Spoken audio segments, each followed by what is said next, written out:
Nung mga nakaraan pa pala tong video na to mga sisilods, at ayan pauwi kami galing dun sa BFF ko kasi doon ako nagstay sa kanya ng mga ilang linggo. 3 weeks din ako, mag-iisang buwan ako doon mga sisilods, at nung October 26 pa itong video na ito at ngayon ko nga lang siya na-edit. At ayan, nakasakay kami sa sasakyan ng biyanan niya ng BFF ko at sumama na din pala siya mga sisilods pauwi dito sa 13 dahil para makagala din siya at maibisita niya yung anak niya.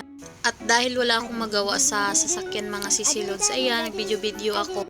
Kaya pala ako nagstay ng mga ilang linggo doon sa BFF ko mga sisilods dahil sinamahan ko nga siya maglakad-lakad sa umaga, sa hapon.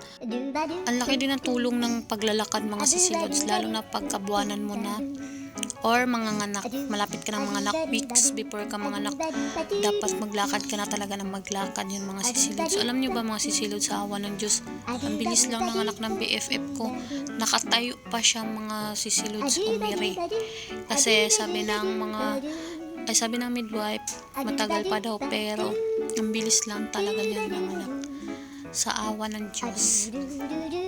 At ayan lang muna mga sisilods yung pag-voice over ko. Salamat sa panonood mga sisilods.